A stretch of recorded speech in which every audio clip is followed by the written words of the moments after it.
मी प्रार्थना म्हणते आणि मग आपण वाचनाला सुरुवात करूया. ओम अज्ञानतिमिरान्धस्य ज्ञानाञ्जनशलाकया चक्षुरुन्मीलितं येन तस्मै श्रीगुरवे नमः. श्रीचैतन्यमनोभीष्टं स्थापितं येन भूतले स्वयं रूपकदा मह्यं ददाति स्वपदान्तिकम्. हे कृष्ण करुणा सिंधो दीनबंधो जगत्पते गोपेश गोपिका कांता राधा कांता नमोस्तुते. तप्त कांचन गौरंगी राधे वृंदावनेश्वरी वृषभानुसुते देवी प्रणमामि हरिप्रिये. नमः ॐ विष्णुपदाय कृष्णपृष्ठाय भूतले श्रीमते भक्ति वेदांत स्वामिना इति नामिने. नमस्ते सरस्वते देवे गौरवाणी प्रचारिणे निर्विशेष शून्यवादी पाश्चात्य देश तारिणे.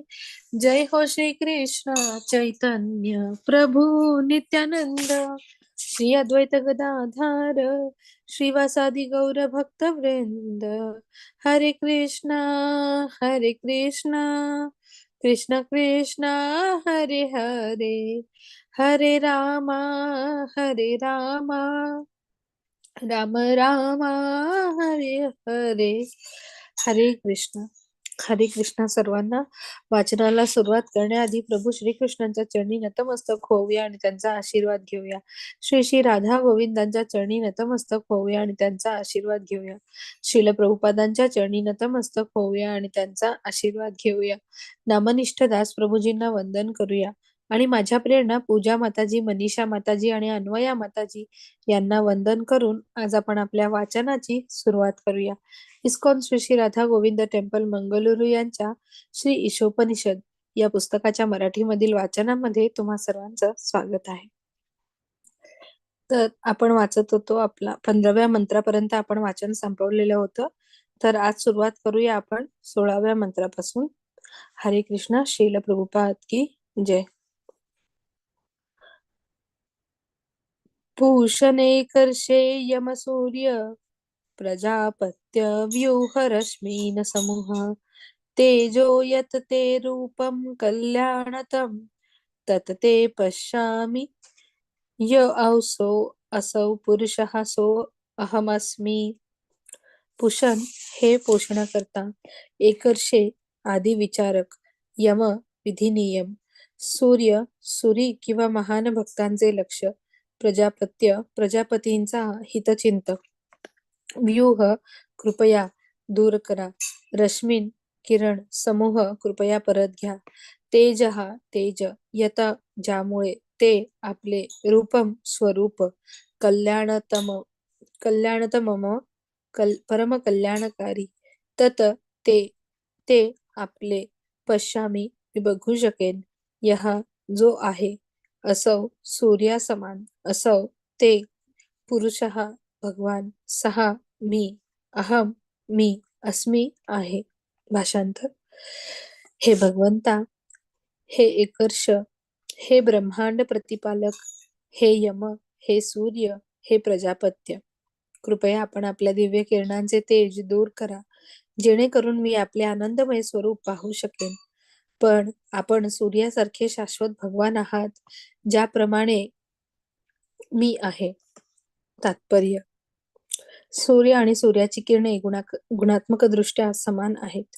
त्याचप्रमाणे भगवंत आणि जीव हे सुद्धा गुणात्मक दृष्ट्या समान आहेत. सूर्य एकच आहे, परंतु सूर्यकिरणामधील परमाणू असंख्य आहेत. सूर्यकिरण सूर्याचा एक अंश आहेत आणि सूर्य आणि त्यांचे किरण मिळून संपूर्ण सूर्य होत असतो. सूर्यग्रहावर सूर्यदेव राहतो आणि त्याचप्रमाणे ब्रह्मज्योती ज्यातून निघते, त्या सर्वोच्च वैकुंठ लोकात गोलोक वृंदावनात भगवंत निवास करतात. याची ब्रह्मसंहितेत अशी पुष्टी केलेली आहे. चिंतामणी प्रकर सपद्मसु कल्पवृक्ष लक्षावृतेषु सुरभि रभिपालयन्तं लक्ष्मी सहस्रशत संभ्रम संभ्रममसे व्यमानम गोविंदम आदिपुरुषम तमहम भजामी. जे सुरभी गायींचे पालन करीत आहेत, दिव्य चिंतामणी मण्यांच्या धामात सर्व इच्छांची पूर्ती करीत आहेत, ज्यांच्या भोवती लाखो कल्पवृक्ष असून लक्षावधी लक्ष्मी, ज्यांची अत्यंत आदर आणि प्रेमाने सतत सेवा करीत आहे, अशा आदिपुरुष गोविंदांना मी भजतो. ब्रह्मसंहिता 5.29. ब्रह्मसंहितेतही ब्रह्मज्योतीचे वर्णन येते व तेथे असे म्हटले आहे की ज्याप्रमाणे सूर्यकिरण सूर्यग्रहातून बाहेर पडतात, अगदी त्याचप्रमाणे ब्रह्मज्योती म्हणजे गोलोक वृंदावन या सर्वोच्च वैकुंठ लोकातून बाहेर पडणारे किरण आहेत. जोपर्यंत एखादा ब्रह्मज्योतीचे तेज भेदून पुढे जात नाही, तोपर्यंत तो भगवंतांच्या धामाबद्दल माहिती मिळवू शकत नाही. याच कारणास्तव निर्विशेषवादी चिंतक ब्रह्मज्योतीच्या प्रदीप्त तेजाने डोळे दिपवून गेल्यामुळे भगवंतांचे वास्तविक धाम आणि त्यांचे दिव्य स्वरूपही पाहू शकत नाहीत. असे निर्विशेषवादी विचारवंत तोकड्या बुद्धीमुळे भगवान श्रीकृष्णांचे परम आनंदमय दिव्य स्वरूप समजू शकत नाहीत. म्हणून या प्रार्थनेत श्री ईशोपनिषद भगवंतांना प्रार्थना करीत आहे की त्यांनी ब्रह्मज्योतीचे तेजोमय आवरण दूर करावे, जेणेकरून शुद्ध भक्त त्यांचे परम आनंदमय दिव्य स्वरूप पाहू शकेल. निर्विशेष ब्रह्मज्योतीचा साक्षात्कार करून आपण भगवंतांच्या कल्याणकारी पैलूचा अनुभव घेऊ शकतो व परमात्मा किंवा सर्वव्यापी स्वरूपाचा साक्षात्कार करून आपल्याला याहून अधिक कल्याणकारी पैलूची प्रचिती येते. परंतु साक्षात भगवंतांसमोर जाऊन भक्ताला परम कल्याणकारी पैलूचा अनुभव येऊ शकतो. परमसत्याला एकर्षे ब्रह्मांड पालक व शुभचिंतक अशा प्रकारे संबोधित केल्यामुळे ते निराकार असूच शकत नाहीत. श्री ईशोपनिषदाचा हाच निर्णय आहे. पूजन शब्द विशेष महत्वाचा आहे, कारण भगवंत प्रत्येकाचे पालन पोषण करतात, परंतु विशेष करून ते आपल्या भक्तांची अधिक काळजी घेतात. निराकार ब्रह्मज्योती पार करून भक्त हा भगवंतांचे साकार रूप व त्यांच्या परम कल्याणकारी दिव्य स्वरूपाचे दर्शन घेतो. अशा तऱ्हेने भक्त परम सत्याचा संपूर्ण साक्षात्कार करून घेतो. भगवत संदर्भ या ग्रंथात शीलजीव गोस्वामी लिहितात की भगवत साक्षात्कारात परम सत्याचा पूर्ण साक्षात्कार होतो, कारण भगवंत सर्व शक्तिमान आणि सर्व दिव्य शक्तींनी पूर्ण आहेत. ब्रह्मज्योतीमध्ये परम सत्याचा सत्याच्या पूर्ण शक्तीचा साक्षात्कार होत नसल्यामुळे ब्रह्म साक्षात्कार हा भगवंतांच्या अंशिक साक्षात्कार समजला जातो. हे विद्वान साधो, भगवान या शब्दातील पहिले अक्षर भ 2 प्रकारे महत्वपूर्ण आहे. पहिला अर्थ म्हणजे जो पूर्ण रूपाने पोषण करतो व दुसरा अर्थ पालक असा होतो. दुसरे अक्षर ग याचा अर्थ मार्गदर्शक, नेता किंवा सृष्टा असा होतो. शेवटी वान शब्दाचा अर्थ सर्व प्राणी त्यांच्यात स्थित असतात व ते प्रत्येकात स्थित असतात असा होतो. दुसऱ्या शब्दात सांगावयाचे तर भगवान या शब्दाने अनंत ज्ञान, शक्ती, ऐश्वर्य, बळ आणि प्रभावाचा बोध होतो, ज्यामध्ये भौतिक उन्माद कणभर देखील नसतो. भगवान आपल्या शुद्ध भक्तांचे सर्व प्रकारे पालन पोषण करतात. भक्ती मार्गामध्ये पूर्णता गाठण्यासाठी सर्वतोपरी मार्गदर्शन करतात. भक्तांच्या नायकाच्या रूपाने ते शेवटी भक्तांना स्वतःला अर्पण करून त्यांच्या भक्ती मार्गातील सर्व इच्छा पूर्ण करतात. भक्त भगवंताच्या अहैतुकी कृपेमुळे स्वतःच्या डोळ्यांनी त्यांना पाहू शकतो. अशा प्रकारे आपल्या भक्तांना गोलोक वृंदावन या सर्वोच्च वैकुंठ लोकावर जाण्यास मदत करतात.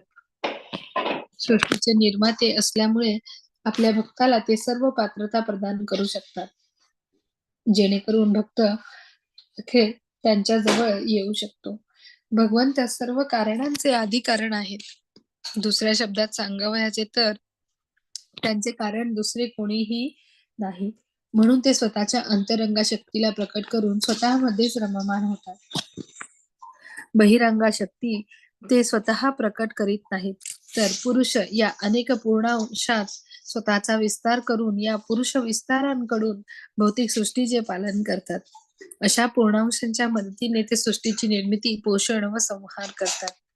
जीवात्मे सुद्धा भगवंतांचे विभिन्न अंश आहेत. त्यांच्यापैकी काहींना परमेश्वर व्हायचे असते, भगवंतांचे अनुकरण करावयाचे असते. त्यामुळे भगवंत अशा जीवांना या भौतिक सृष्टीत प्रवेश देऊन निसर्गावर प्रभुत्व गाजविण्याच्या त्यांच्या प्रवृत्तीचा पूर्ण उपयोग करू देतात. भगवदांश जीवात्म्यांच्या उपस्थितीमुळे संपूर्ण भौतिक जगात क्रिया-प्रतिक्रियांची उलाढाल दिसून येते. अशा तऱ्हेने जीवात्म्यांच्या भौतिक प्रकृतीवर प्रभुत्व गाजवण्याची पूर्ण मुभा देण्यात येते.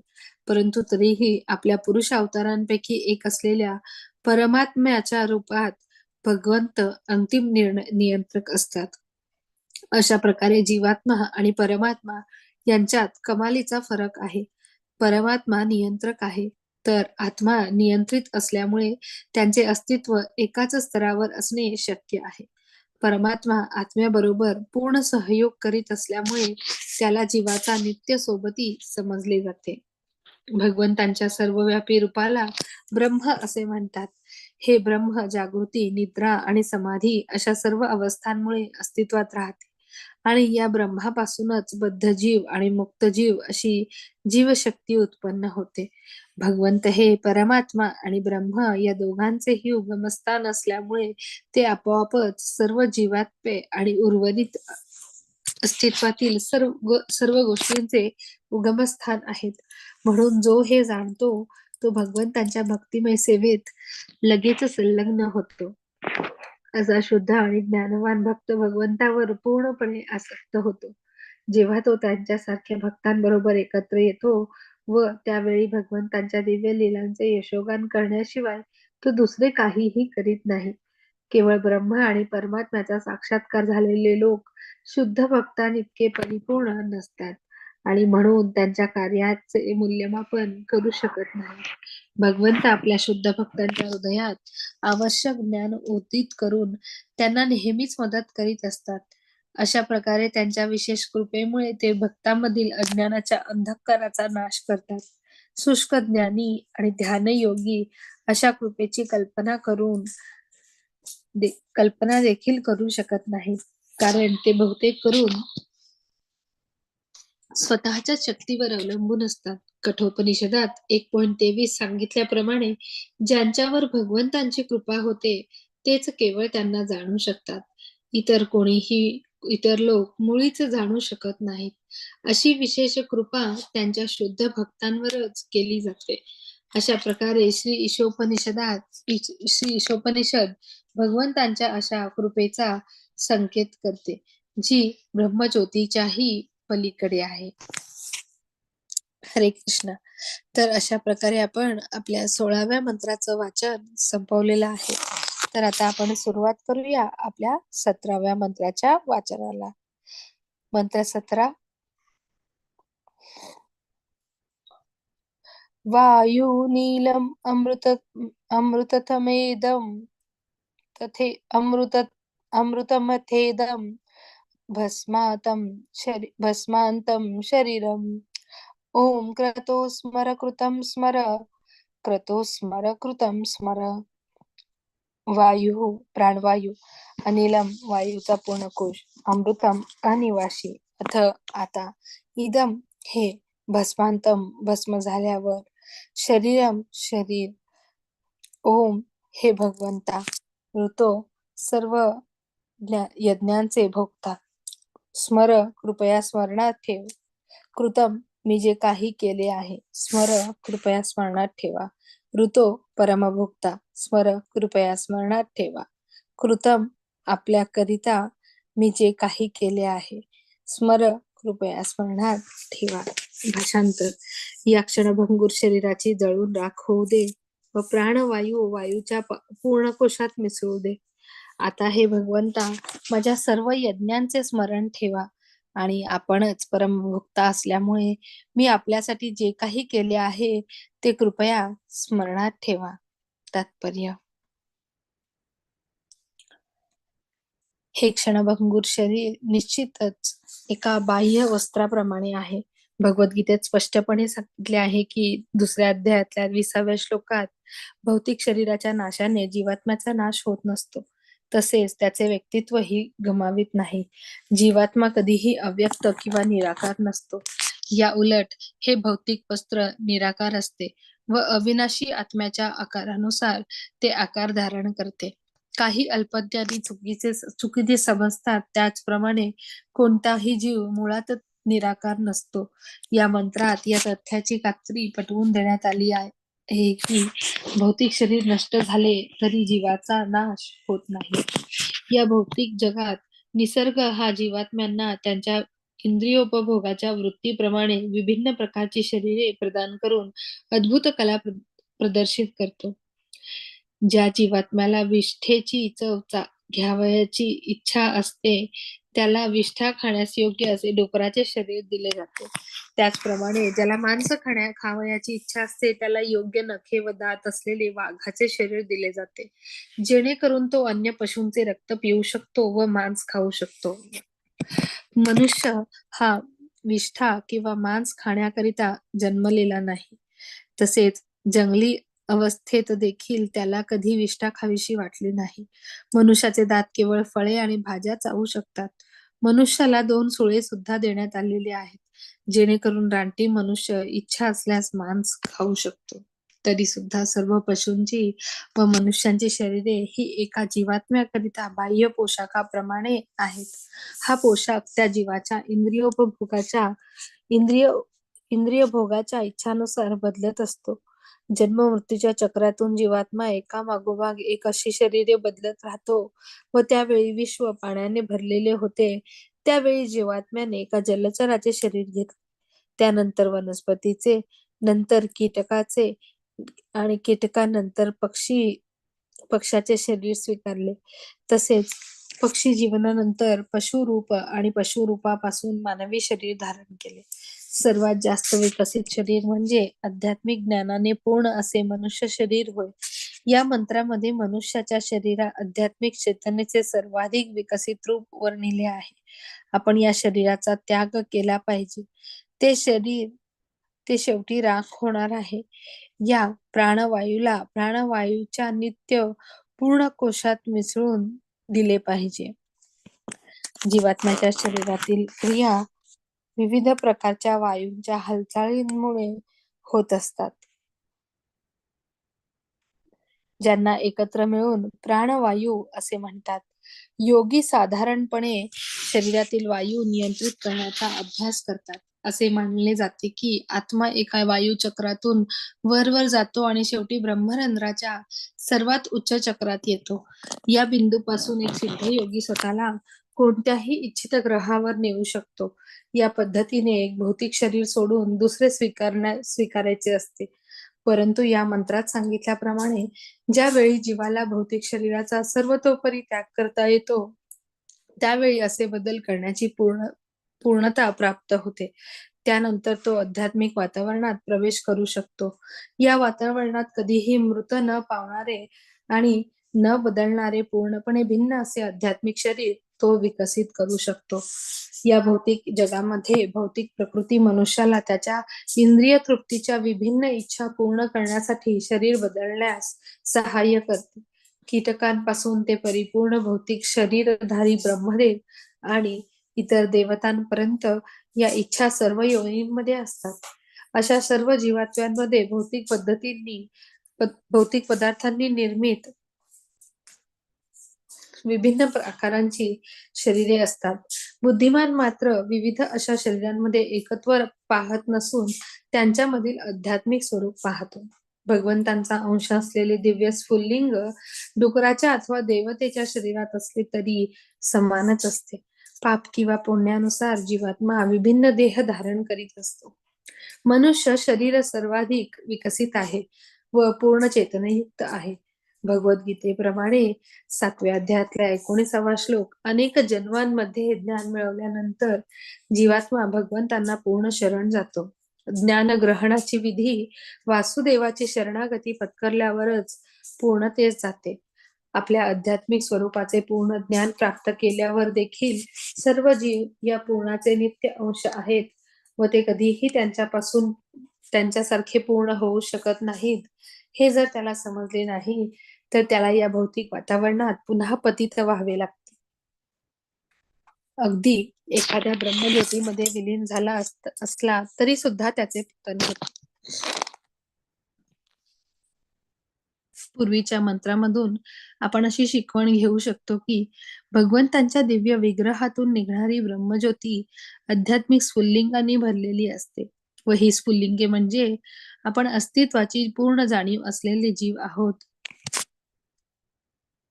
कधी कधी या जीवांना इंद्रियभोग करण्याची इच्छा होते आणि म्हणून त्यांना भौतिक जगात पाठवले जाते. येथे ते आपल्या इंद्रियांची गुलामगिरी करून खोटे परमेश्वर होऊ शकतात. स्वामित्वाची इच्छा हाच जीवाला जडलेला भवरोग आहे. कारण जीव इंद्रिय भोगानेच वशीभूत होऊन या जगात विभिन्न शरीरात देहांतर करीत राहतो. ब्रह्मज्योतीमध्ये विलीन होणे हे काही परिपक्व ज्ञानाचे चिन्ह नव्हे. केवळ भगवंतांची पूर्ण शरणागती पत्करून आणि आध्यात्मिक सेवाभाव विकसित करूनच एखाद्याला सर्वोच्च सिद्धी प्राप्त करता येते. या मंत्रामध्ये जीव आपले भौतिक शरीर आणि भौतिक वायूचा त्याग करून भगवत धामात प्रवेश करण्यासाठी प्रार्थना करीत आहे. शरीराची जळून राख होण्याआधी भक्त हा भगवंतांना प्रार्थना करीत आहे की जी कर्मे व यज्ञ त्याने केले आहेत त्यांचे भगवंतांनी स्मरण ठेवावे. ही प्रार्थना भूतकाळातील कृती आणि अंतिम ध्येय यांची पूर्ण जाणीव असताना मृत्यूच्या वेळी केली आहे. भौतिक प्रकृतीच्या नियमांच्या कचाट्यात सापडलेल्या जीवाला जीवनात केलेली पापी कृत्ये आठवतात व परिणामस्वरूप त्याला मृत्यूनंतर दुसरे भौतिक शरीर स्वीकारावे लागते. भगवद्गीता सुद्धा 8.6 या सत्याची पुनरुक्ती करते. यम यम वापि स्मरन् भावं त्यज्यतन्ते कलेवरं तं तमेवैति कौन्तेय सदा तद्भाव भवितः. हे कौन्तेया, आपल्या देहाचा त्याग करीत असताना मनुष्य ज्या भावाचे स्मरण करतो त्याच देहाची तो निसंदेह प्राप्ती करतो. विकसित मन नसलेल्या साध्या प्राण्यांहून भिन्न असणारा मनुष्य आयुष्यातील कृतींना रात्री पडलेल्या स्वप्नांप्रमाणे आठवू शकतो. म्हणून त्याच्या मनात भौतिक वासनांचे थैमान चालू असते व परिणामस्वरूप त्याला दिव्य देह धारण करून वैकुंठ लोकात प्रवेश करता येत नाही. परंतु भक्तगण भगवत भक्तीचा सराव करून भगवंतांविषयी प्रेमभाव विकसित करतात. जर भक्ताला त्याच्या मृत्यूसमयी भगवंतांच्या सेवेचे स्मरण झालेच नाही, तर भगवंत त्याच्या सेवेला कधीच विसरत नाहीत.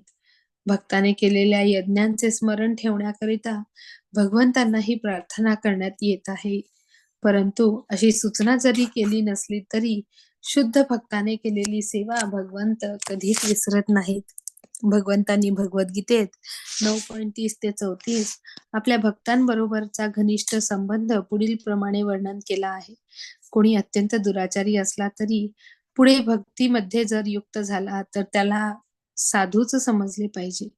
कारण तो आपल्या निश्चयामध्ये योग्य प्रकारे स्थित झालेला असतो. तो लवकरच धर्मात्मा म्हणजे सदाचारी होतो आणि त्याला शाश्वत शांती प्राप्त होते. हे कौन्तेया, निर्भय हो आणि घोषणा कर की माझ्या भक्ताचा कधीच नाश होत नाही. हे पार्थ, जे माझा आश्रय घेतात, मग ते नीच कुळातले असो, स्त्री, वैश्य किंवा क्षुद्र असले तरी ते परमगती प्राप्त करू शकतात. तर सदाचारी ब्राह्मण भक्त राजर्षींबद्दल काय सांगावे? म्हणून या अनित्य दुःखमय जगतामध्ये असल्यामुळे माझ्या प्रेममयी सेवेमध्ये संलग्न हो. आपले मन सदैव माझे चिंतन करण्यामध्ये युक्त कर. माझा भक्त हो, मला नमस्कार कर आणि माझे पूजन कर. माझ्यामध्ये पूर्णपणे रममाण झाल्याने तू निश्चितच मला प्राप्त होशील. हरे कृष्ण. आपण इथे थांबूया आणि उर्वरित वाचन आपण नंतर करूया. मी प्रार्थना म्हणते आणि मग आपण